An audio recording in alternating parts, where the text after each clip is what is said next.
Bonjour à tous, c'est Pierre. On se retrouve aujourd'hui pour un nouveau montage. Donc, je suis passé aujourd'hui chez Ardan pour vous montrer quelques mouches et notamment une de mes mouches favorites aujourd'hui. C'est la carotte. Alors, c'est une mouche sèche que j'utilise quasiment toute l'année.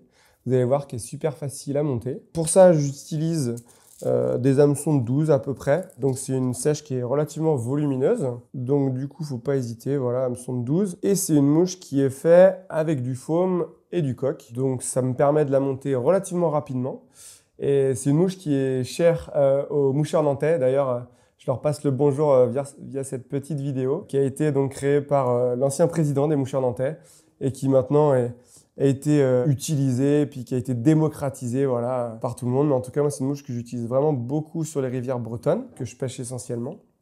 Et c'est une mouche que je vais utiliser de plusieurs manières, notamment en ce moment, là on est en début de saison, je vais beaucoup l'utiliser pour pêcher à 2 mouches avec une mouche sèche en potence et une nymphe derrière. Donc elle va avoir l'utilité d'être un indicateur de touche si la truite prend la nymphe derrière et ça va aussi me permettre de prendre des poissons sur la sèche en plus d'être un indicateur. Donc c'est une mouche qui a la spécificité de vraiment bien se voir parce qu'on la monte avec du foam orange. Et c'est pour ça d'ailleurs qu'on l'appelle la carotte. Il y a sa couleur et sa forme, vous allez voir. Donc, on va découper en fait une petite bandelette dans du foam. Là, j'ai pris du 2 mm par rapport à ma taille d'hameçon. C'est ce qui me permet d'avoir un corps relativement conique parce que je vais chercher à imiter un coléoptère qui s'appelle le téléphore fauve. Donc il y a un petit coléoptère allongé de forme orange et qu'on va retrouver notamment sur les ombellifères, donc c'est les grandes plantes blanches qu'on retrouve dans les prairies et parfois en nombreuses quantités. Donc du coup, on va essayer de l'imiter. J'ai coupé ma petite bandelette et là une des spécificités du montage, ça va être de brûler légèrement notre bandelette. J'ai fait à peu près de on va dire 3-4 mm sur 1 cm, 1 cm et demi. Et donc là, je vais venir brûler les contours pour les arrondir. Donc il faut vraiment passer un coup et je vais venir avec mes doigts de chaque côté l'enrouler. Donc il ne faut pas rester trop longtemps parce que sinon du coup le foam noircit et brûle. Donc l'idée, voilà, c'est juste de lui donner une forme arrondie qui va avoir un aspect plus graphique et plus joli sur l'hameçon et qui voilà, va casser un petit peu les angles.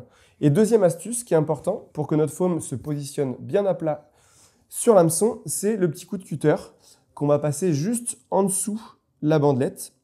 Donc il ne faut pas traverser, il faut juste passer donc à peu près à la moitié du foam pour créer une rainure en fait dans notre bandelette. Donc là, ça va tout de suite être plus facile pour la positionner sur l'hameçon. Tac. Et donc là, notre bandelette de foam, elle va se mettre automatiquement à plat sur l'hameçon. On va serrer quelques fois, voilà. Et comme ça, notre foam est positionné, est bien fixé et il est surtout à plat. Si j'avais pas fait cette étape-là, on aurait eu un foam qui aurait rebiqué comme ça, qui n'aurait pas été posé à plat sur la surface de l'eau, qui aurait été du coup moins pêchant. Donc là, j'ai fait l'abdomen de ce coléoptère. Et donc là, je vais venir faire le thorax. Donc en faisant une deuxième petite boule. Donc voilà, on va avoir l'abdomen et le thorax. Je serre bien aussi. Voilà. On commence à avoir le corps de notre insecte qui se forme. Important, il faut laisser, on va dire, 2 à 3 mm entre ce thorax et l'œillet pour pouvoir y mettre votre collerette en coque. Je coupe le foam et je vais venir mettre du coq. Donc alors, il y a plusieurs variantes sur cette carotte. Moi, je la monte de la manière la plus simple possible, avec juste du foam et du coq. Mais je sais que certains vont la monter avec du lièvre en collerette et même une aile en chevreuil. Une des mouches originales était avec du coq et 2 ailes en coque pour que ça fasse des ailes à plat. Moi, j'ai vraiment épuré le montage à son maximum. Parce que de toute façon, après quelques truites, les ailes se barrent, etc. Donc, j'ai vraiment limité ça. Et là, on a une mouche qui est très pêchante, qui vous permet de prendre pas mal de poissons et qui, du coup, peut vraiment être utilisée toute l'année.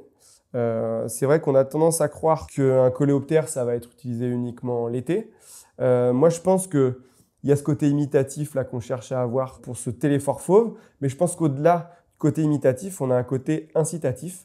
C'est-à-dire que ça fait une bonne bouché pour une truite. Ça flotte bien, ça se voit bien, et c'est une forme qui peut rappeler plein d'autres insectes, notamment des sedges. Et c'est pour ça que je pense que c'est une mouche qui est aussi prenante toute l'année. Donc là, j'ai pris mon hacle de coque. Je vais juste redresser quelques fibres pour pouvoir venir couper à la base et couper de chaque côté pour éviter que ma plume glisse quand je vais venir la fixer. Donc là, je fixe ma plume dans un premier temps. Voilà. Et donc là, j'ai pas eu besoin de couper parce que j'avais laissé juste ce qu'il fallait pour recouvrir avec ma soie de montage. Si jamais vous avez le bout de la plume qui rebique, faut la couper. Donc là, ça y est, je vais pouvoir mettre mon hacle de coque. Donc là, vous allez passer en spire bien jointive pour faire votre hacle. Alors là, voilà, je mets le doigt à chaque fois dessus pour le tenir à chaque fois, éviter qu'il reparte dans l'autre sens. Donc là, j'ai fait 4 tours à peu près, 4-5 tours. Donc là, j'estime qu'il me reste suffisamment d'espace pour faire ma tête et que mon hacle est suffisamment fourni. Donc là, ça y est, j'ai fixé ma plume. Je vais venir la couper.